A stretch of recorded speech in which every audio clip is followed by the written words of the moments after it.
Good morning, good afternoon, good night, wherever you are. Thank you for coming back to watch my videos. I just want to share some video footage of what the hurricane is doing to the Caribbean. Please keep these people in your prayers, and whoever can help, please help, because they're gonna need it.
So this is where we rode out Hurricane Beryl.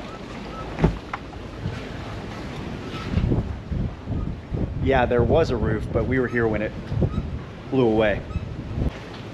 The island of Carriacou, and its people most important, and why they need help as fast as you can send it. This island's shredded.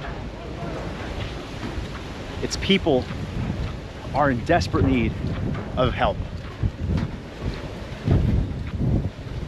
This is just the start of it. Right now, Carriacou is finished for a couple of years. Oh my, trust me, you don't want to experience that. It was a crazy scene. I mean, you don't want to spend it. You don't want to spend it this way, but I prefer to spend it to rebuild than to spend it for health. This is saddening. I wouldn't wish this on my worst enemy. I don't have any, but this is saddening because somebody else is going to experience this later today, tomorrow. And the thing is, we have 3 systems right behind us. What about the people who don't have the time to recover, who don't have a roof over their heads?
There goes another roof.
Of the roof are flying away, but you can't quite see it through the rain.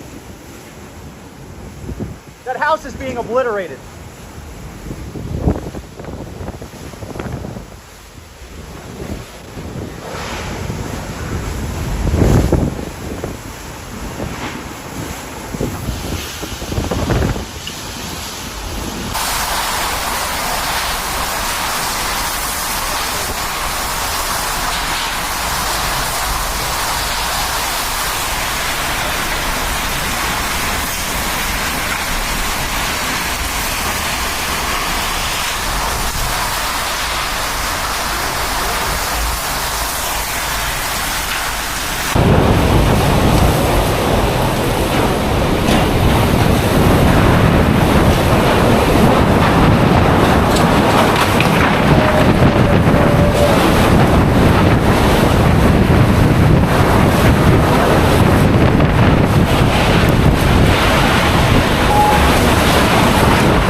Hurricane Beryl slammed into Barbados, leaving a disaster in its wake. Boats were tossed around like toys. The cleanup effort has barely started, but it is expected to take a long time. The storm strengthened to a Category 5 storm tonight, still making its way northwest in the Caribbean, and it's expected to remain a strong storm. This was the earliest Category 5 storm to form in the Atlantic on record.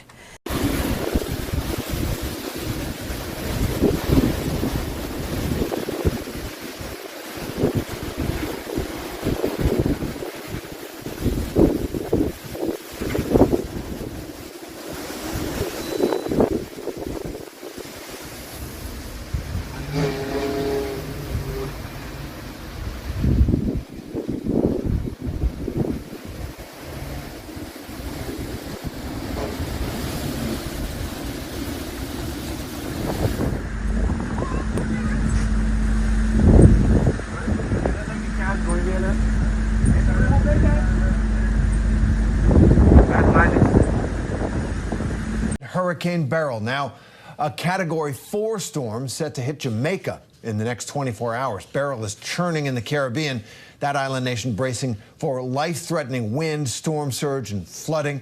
Earlier today, the storm was a Cat 5 and was the strongest July Atlantic hurricane on record. When Beryl first made landfall yesterday, it decimated parts of the little island of Carriacou in Grenada. At least 2 deaths are now being blamed on the storm there.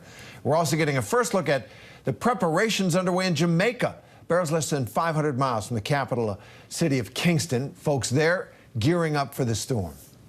Crazy, right? Because we have a lot of hurricanes back home, so I was supposed to leave yesterday, and my flight was overbooked, so I had to scramble and find a flight today, so hopefully this one don't cancel on me, and I get out of here in time, because if not, then I don't know what I'm doing. That's our Faith Abube there on the ground in Jamaica. People in the Cayman Islands are now on alert. Many seen here waiting in line for hours, stocking up on groceries. A hurricane watch is now in effect there. And take a look at this video from inside the eye of Hurricane Beryl. Wait for it. Wait again. You know it's coming. All right, there it is. There it is. That's the hurricane hunters. They're collecting data for forecasting, trying to understand this beast. It's just a monster, and you can see the eye wall there, that solid eye wall, always a sign of a very strong storm. Let's bring in ABC News meteorologist Kenton Jawecki. Kenton, first, Beryl is on the move right now, so what do you know about it? Well, Beryl right now is still a Category 4, as we mentioned, has 155-mile-per-hour winds with it.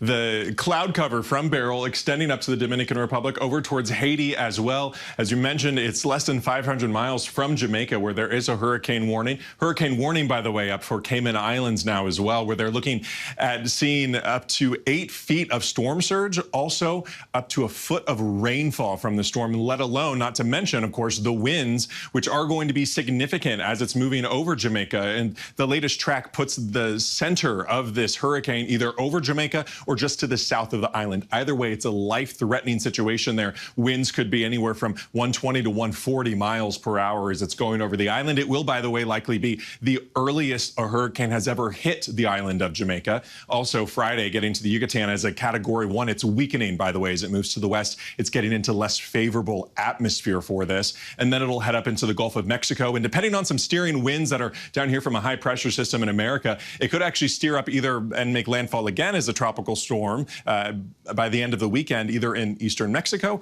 or potentially in America too. We're looking at Texas there for that. These are some spaghetti models of the potential track. Yeah, I see that there. So, Ken, we've seen this storm just explode in strength over the last few days. Why? Well, it has a lot of the ingredients that we need already so early. If you were to ask the ocean in the Caribbean what month it is, it would tell you September, because that's what it feels like. The ocean waters at least 2 to 4 degrees above average. And not only that, they're record breaking for this time of year. That's why, again, it already feels like September. So as this moves through all of this warm water, that is like fuel for these hurricanes. And then, of course, you need the winds to cooperate as well. And they have been so far. They're going to less so, which is why it's going to start dying down just a bit. But we are still so early in this season. It is only July 2nd. And the peak of hurricane season is in September. And again, the ocean is already acting like it is September. So a long way to go. We'll see what that means for the rest of this season. But so far, the NOAA here, the National Hurricane Center, has put out their forecast, which is the big